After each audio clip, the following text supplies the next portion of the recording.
Kitu chenye kiko na ni kwaza ni kwa sababu dunia nzima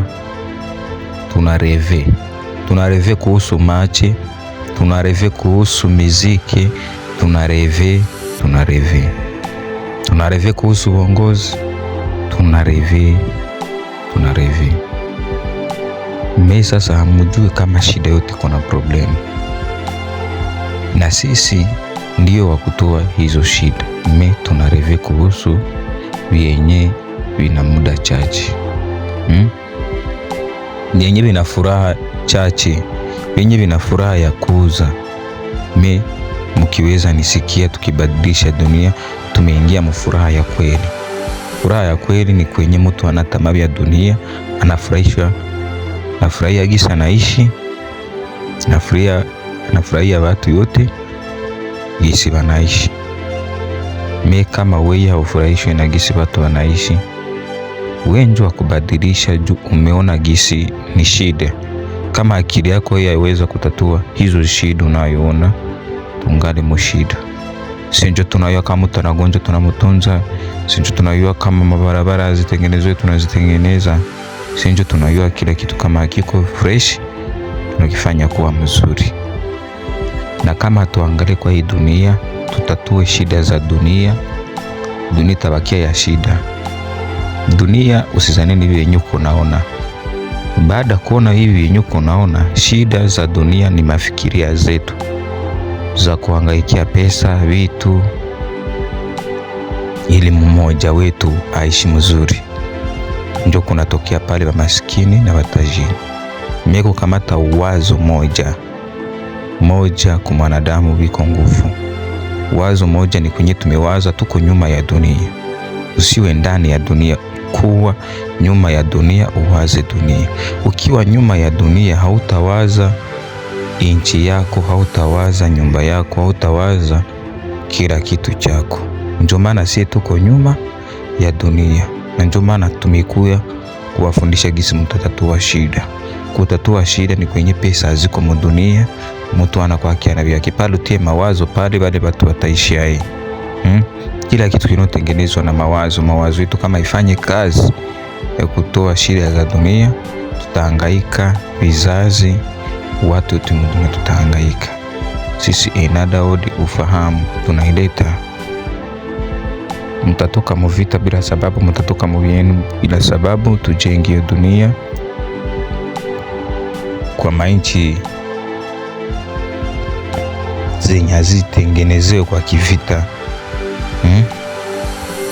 Dunia tukitosha mu inchi moya, watu wote tukejichanga. Make hii inafungula wafungwa, inatosha wa maskini, inatosha njala, inatosha ugomvi, inatosha shida yote. Akili yetu muungano wa dunia nzima. Kwenye mutaunganisha waganga wote wawe na nchi yao, kwenye mutaunganisha waongozi wawe na nchi yao, na serikali ya nchi yake. Kisi tutakata dunia, hizo nguvu za hizo mainchi zitaondoa kipande kubwa ya population ndani shida. Kazi ya kubadilisha dunia utakuwa mwayo na mie sie wote, itakuwa ni akili moya. Ni kwenye utatumika kwenye wako na jenga bure kwa kila mtu. Maki ni kusema mzazi unanisikia, haba kunyanganye nyumba yako, utabaki na watu yako mwa hiyo nyumba. Maki vitu vyote vikwe kwa bure, watu wajenge mudunia manyumba za mzuri tu. Pale kwenye unasimama wapatie nyumba ya mzuri. Wewe ni kupokea kila mtu mwenye uko na kia penda kwa akuye pale kwako, unampokea analala, na kama ataendelesha safari na bakia pale. Maki takuwa dunia ya upendo na furaha isiyoisha ndani mwetu, kwa sababu hatutafia manyumba, udongo, kila kitu toka tumekifia, kwa sababu tumebadilisha hiyo mtazamo. Unaona, kila president mu dunia ni maisha aliyoipatia population yake. Sisi enadaoni tunaleta maisha ya dunia moya. Ni kwenye kila mtu hagabule inchi, apane maisha kwa watu wa moya, apana. Itakuwa ni maisha moya, upendo moja, na kila kitu kitakuwa salama kuhusu sisi watu. Sisi tukitengeneza hiyo mtazamo, dunia tumeibadilisha.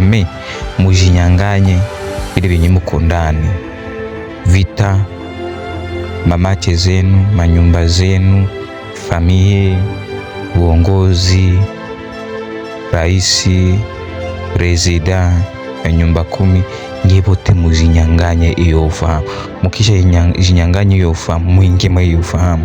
Mukisha ingia mufahamu ya mtazamo ya dunia yenye watu wako natumika bure, wanakula bure, wanaenda mahali wanapenda bure.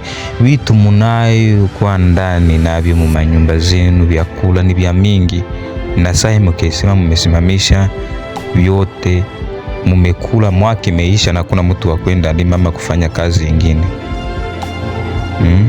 Mpumzike vita za dunia. Nimepata ufahamu, na hiyo ufahamu itatuma watu wanaishi vizuri ndani ya dunia, kwa sababu hii shida, matatizo zitakwisha kuhusu sisi watu, kwa sababu tumesahau hii dunia. Tumeingia dunia yenye haina pesa na mtu anakuwa akiana vyake. Mnielewe, muweze kujifunza na mbadilishe hii dunia.